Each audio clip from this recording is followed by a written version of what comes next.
Welcome to the Oilers TV live pregame show. I'm your host, Tony Barr. Thanks so much for making us a part of your afternoon. The Oilers head into Vancouver to face off against the Canucks twice this week. And this is actually the first two games against the Canucks since opening night and the day after. Of course, they played back-to-back to open the 2021 season. They, of course, dropped game number one of that, but they responded with a big victory the night after. 5-3 was the final on opening night in favor of Vancouver. The Oilers responded with a 5-2 victory. Now, it's been tracking differently for the both teams in the last week or so. Vancouver coming off an emotional loss, as their head coach Travis Green put it, because they had a 2-0 lead and then they ended up squandering that lead and then having a 4-3 final.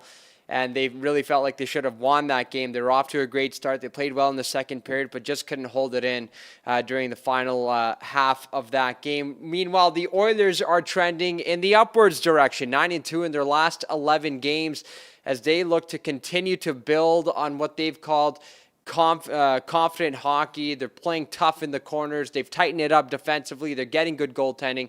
You'll hear it all this morning. So what happened this morning is we already talked to Alex Chiasson, Leon Draisaitl, and head coach Dave Tippett. We're going to be playing all three of those interviews for you in just a moment consecutively, so you don't have to deal with this mug too much this morning. But it's going to be Mike Smith tending the twine for the Edmonton Oilers. Of course, he has a perfect 4-0 record to begin this year. And I know you're probably wondering, but he got pulled in that one game against the Winnipeg Jets on February 15th. Yeah, he let in 4 goals on 11 shots, but the NHL rule is whichever goaltender allows the game-winning goal takes the loss or the decision, if you will, if they won or lost. And it was Mikko Koskinen in net for the 5th goal because it was, pardon me there. It was Mike Smith not giving up the game-winning goal. So that's why Mikko Koskinen has the loss credited to him. That's why Mike Smith's record is still 4-0. 1.83 goals against average and a .940 save percentage. One shutout to his name so far this year. He's been excellent for head coach Dave Tippett and the Oilers since he returned from injury. But without further ado, here's Leon Draisaitl, Alex Chiasson, and head coach Dave Tippett all consecutively.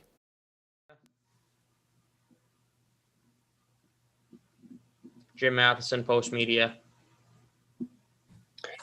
Leon, you didn't practice yesterday. You're okay? You just banged up a little? Yeah, all good. All good.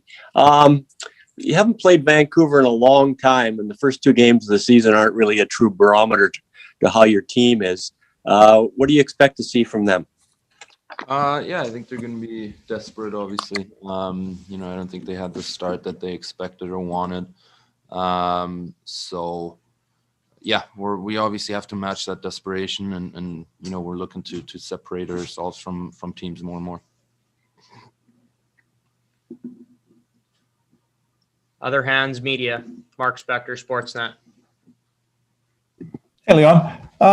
You guys are in a groove now, right? You're figuring out how to win 2-1 games. You're figuring out how to win 6-5 games sometimes. You seem to be able to react to whichever game gets played, and you're controlling sort of how the games get played. Am I right on this? Are you guys starting to find a groove where you can kind of play the game the way you want it played?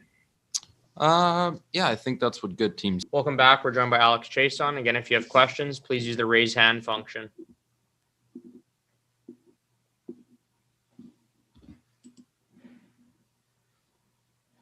Hands Media. Reed Wilkins, 630 Ched.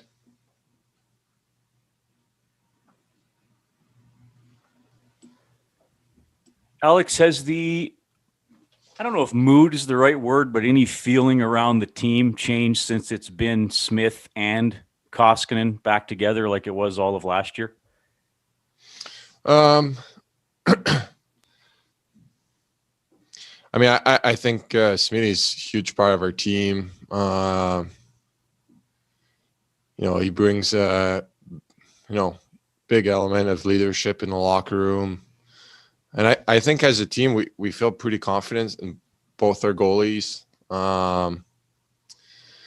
And then with the schedule this year, with a lot of back-to-backs and whatnot, I think just this past weekend kind of shows, what our team's capable of, and what our two goaltenders are able to do. Just, Smitty playing great on Friday and Mikko having a great night on Saturday as well. So I think us players, we feel good about two guys back there, and I think having Smitty back has given Mikko a chance to get some rest, but also, those guys don't have to play back-to-backs. I think that makes a big difference. Ryan Rashog, TSN.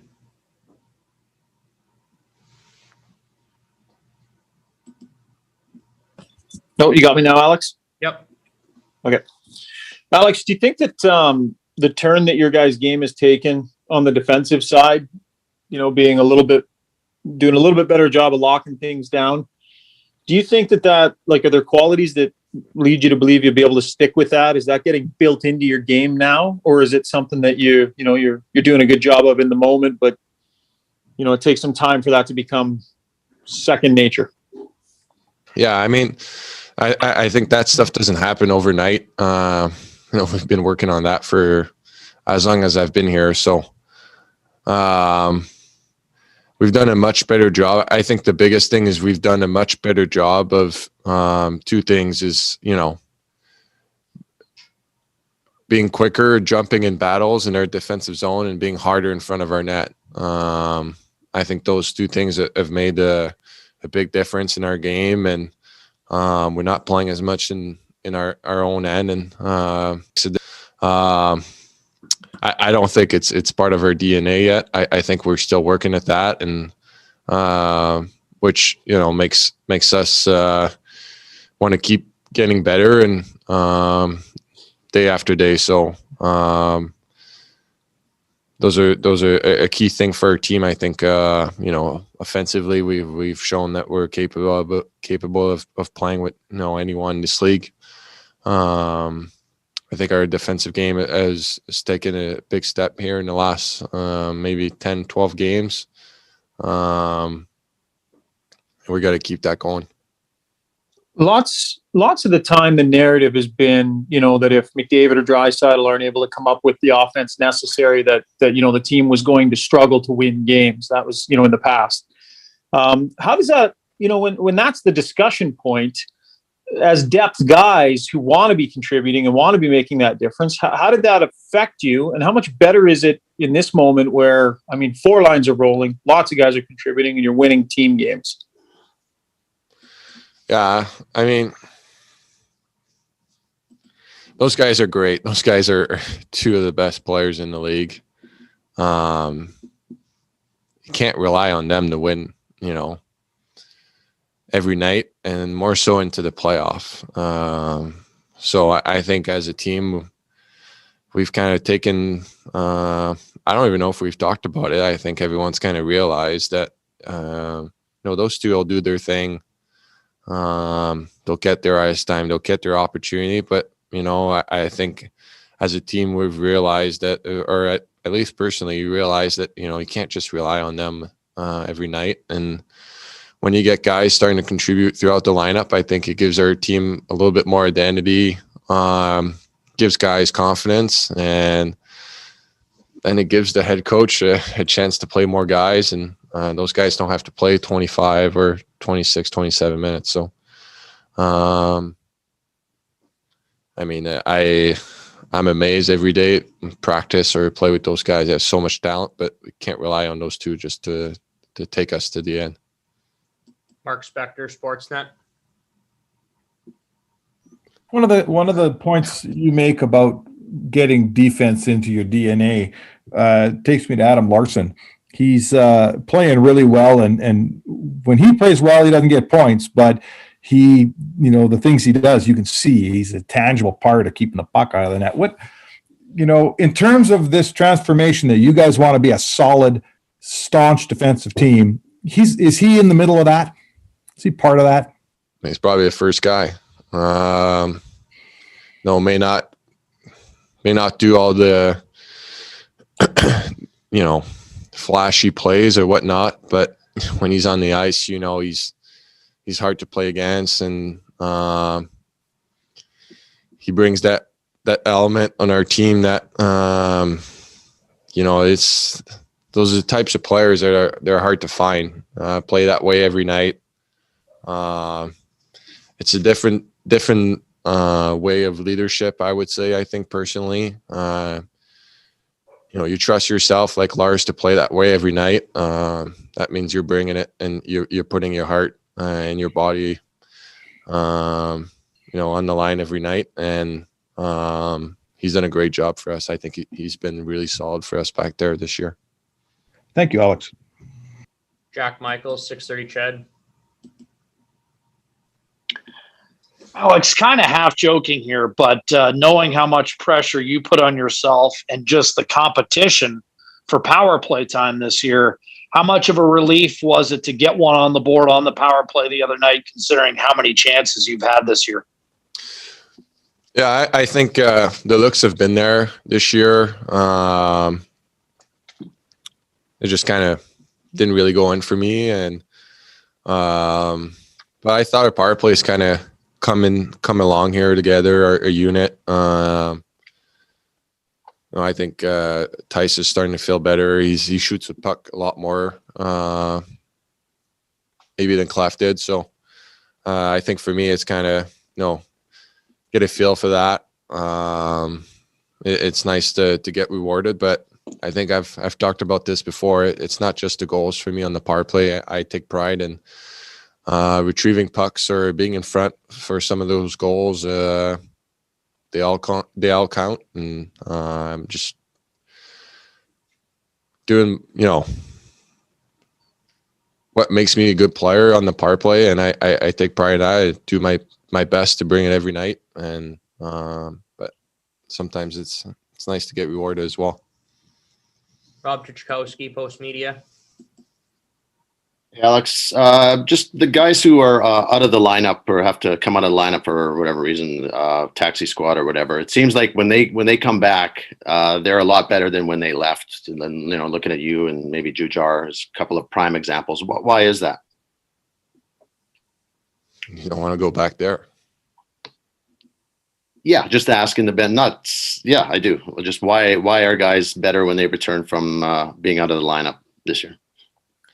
I'll speak for myself personally. I've faced adversity in my career.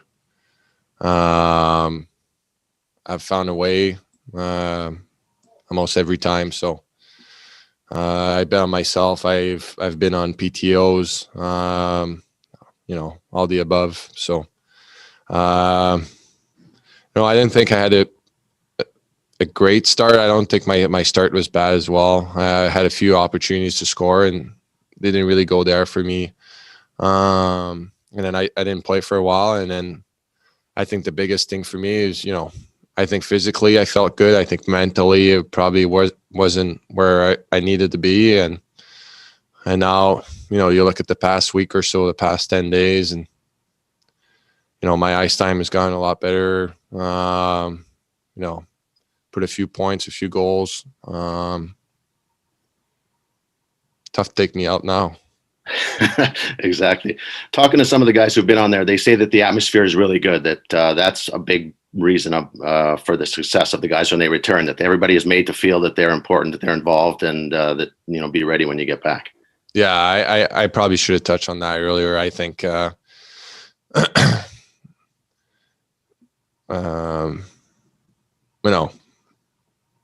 it's not easy. I think the guys do a great job of just trying to find a way to have fun too. You want to play, but they're being on there doesn't mean that you're going to play every night, and you're looking you're on the outside looking in. So I think the coaching staff, the guys, the players, I think everyone kind of understand what it is this year for that. And I thought for me was great too. I'm a little bit of a emotional, or I can lose it a few times out there. So I just thought it was nice to have some of the younger guys kind of push me and get back into it. And yeah, I'd probably hold those guys a little bit of credit as well.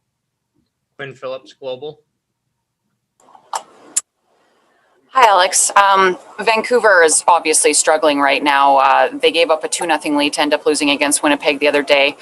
Maybe potentially a bit of a fragile bunch. I know you guys always want to have good starts, but is it even more important to kind of jump on them early to plant that seed of doubt right away? Yeah, I think since I've been here, it's probably the one team that our group, they're always good games. I think the one thing with Canucks is their work ethic is through the chart. That's what I feel about that team. They work hard. They play their structure. They're hard to play against. I'm sure they'll bring that for their two home games here against us. So obviously, I think our group is feeling pretty good. We've had a good stretch here lately, but it's so tight in our division. So every point really matters, and I think. Start's always a key part of games. If being on the road here, establish our game and go from there. On the Leafs, what are some little posts you set? Well, you just got to continue to improve. You're going to come in against a desperate team tonight. They're looking to get themselves back in the race. They've played a lot better here the last little bit, so we're focused on this game tonight and preparing for that and making sure that we're ready to play at the level we need to try to continue to get some wins. Ryan Rashog, TSN. Dave, when the narrative about a team, as it has been at times with your group, is that, if you don't get enough offense on any given night or from the big guns, that, you're going to have a tough time. When that's the narrative, does that weigh heavy on the rest of the lineup? And now that you've got a group that's contributing kind of through all four lines, is it just create a much different feel among the group? That's your narrative. That's not our narrative. That's the media narrative. That's not the narrative in here. We everybody is expected to do what they can do to help win. Obviously, some guys are more offensively gifted. Some guys are penalty killers. That the narrative out there, that's not within this group. The narrative in here is how we're going to win, and each player recognizes their ability, what they can do to help us win. So. That's our feeling. We don't get into, okay, if Connor and Leon don't score, then somebody else got to score. That's not the narrative we're talking about. We're doing what we have to do to win, and everybody's expected to do their part. I'll state it a different way then. When you are having a string of games or in a stretch where you're getting contributions from all over the lineup, do you sense that, the whole group is uplifted by that and that it's a better feel with the whole group? Well, when everybody's contributing, when you're playing tight games and your penalty killers is real strong, or you get it chipping in a goal from a bottom six group or something. I mean, everybody feels good about it. Everybody wants to contribute, but the thought of the only way you can contribute is with offense is not right. There's a lot of ways to contribute to a win, and that's what makes our team feel good.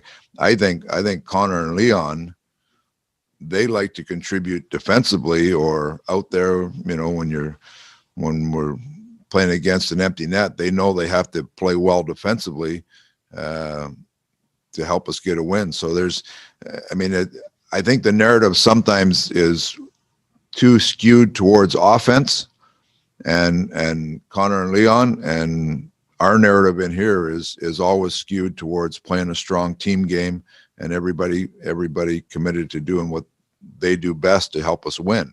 So I understand what you're saying. There's always a narrative of, Connor and Leon, if they don't play well, then we don't win. But we don't think like that in here. It's our whole team plays well and we get a good team win. Jason Gregor, TSN 1260. Dave, you mentioned Vancouver, a desperate team, but and I know you always like to focus on what your team is doing. So you look to continue your play defensively and just, your overall structure. How much is it more just being the decision-making from defensemen? Is it support from the offense? Because in your 9 wins, you've only allowed 17 goals. That's sound. It's not just a one-off or two-off. Yeah, I mean, it's been a better team game. Our goaltending is, you look at our goaltenders' numbers over that stretch is a lot better than it was earlier in the year.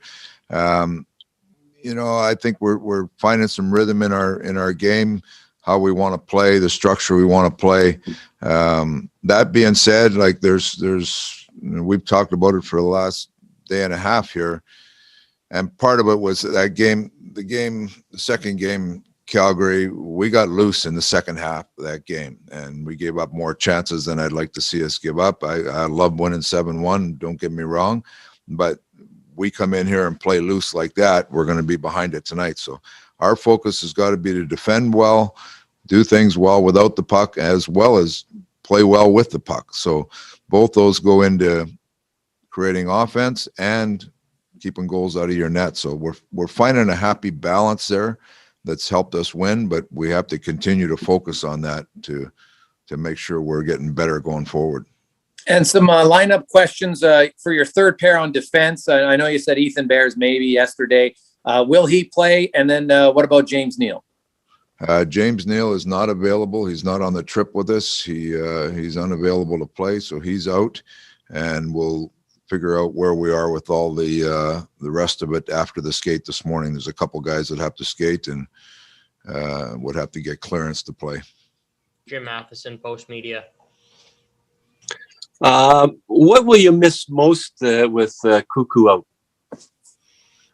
Just a real steady, strong defender, plays heavy, good penalty killer, was a good partner for young guy Bush, just a real stabilizer for him. So he was a real steady, solid player for us.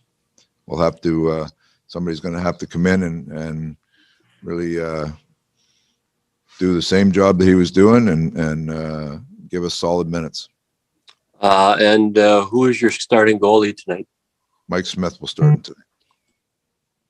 Rob Tychkowski, Post Media. Hi, Dave. You've had some really good returns from guys returning from the practice squad this season, which is great for you guys. But I imagine for them, it's not a bunch of fun to be on it. As a coaching staff, do you kind of have to go out of your way to make sure that they don't feel like forgotten men, or is it just up to them to? Yeah, we've tried to really make sure that you continue to keep everybody involved, but it is a challenge. I know I've been in that position, not with a taxi squad, but in and out of a lineup years ago, and it's a challenge. I mean, it's never an easy thing for a player to sit out, but it's the reality of our situation this year. We've got more guys than normal, and like you say, I love what our assistant coaches have put great time in with those guys, and our extra players. I give them a ton of credit. They've worked hard. They've got a great attitude, and you saw with Ennis, you saw with JJ, even with Nealer, like they gone down in 2 or 3 days, have worked their butt off and earned their way back in the lineup, and then got in the lineup and stayed there. So it's it's been good for us because we've had some injuries and guys coming in and out, but it's you've got motivated players who love the way they work, whether they're in the lineup or not, and when they do get their opportunity, they're ready to go. There's the old expression, a high tide lifts all boats. Is it easy to you have a lot of guys who are going really well right now. Is that just because it's easier to play well on a team that's rolling, or is it the other way around, that the team's rolling because everybody at the same time kind of got it going? Yeah, I don't know. From a coaching perspective, you got guys that are going pretty well, but that's in the past. You got to keep them going pretty well. So you're focused on everybody. The players that are coming in, you got to get them up and running, and hopefully they can contribute. But the ones that are in there, we're always striving to get better. Like, you're striving to make sure our team game's in place. And there's you have nights like Connor had the other night where puck just followed him around. He was making great plays, but you come into the next game, you're focused on how do you get your whole team up and running to the best ability the next game. So it's you like that your team's playing well, you like that confidence, but I will say confidence is earned, and if you don't go out and earn it, that confidence can go away in a hurry. Final question, Jim Matheson. Is Turris available to play? No, he's not. He's going to skate today, but he got injured that morning skate in Calgary, and has skated. He skated on his own yesterday. He's going to skate with the group today, so we'll see where he gets to tomorrow. Thank you. This concludes the morning. And there were the media availabilities from this morning. Now, we do want to acknowledge that a portion of Leon Draisaitl's media availability was cut off, but of course, just like every other day, you can head to EdmontonOilers.com or Oilers Twitter, and you can find the full Leon Draisaitl in full resolution, his full media availability on both of those platforms. So it's a tale of two tapes. It's the Vancouver Canucks with just 2 wins in their last 11 games against the Oilers, who are 9-2 in their last 11 games. Again, Mike Smith will get the start. Kyle Turris is not available. James Neal is not available. And it appears from the wording of head coach Dave Tippett that Ethan Bear may be a game time decision. Speaking of game time, 8 p.m. because it's a West Coast 7 p.m. puck drop. So 8 p.m. Mountain. And of course, we'll have everything for you right here on EdmontonOilers.com and Oilers TV. And we'll have the live post-game show with you. And I'm looking forward to seeing you again tonight. So for my producer, Brock Boot, I'm Tony Barr signing off. Enjoy tonight's game, everybody.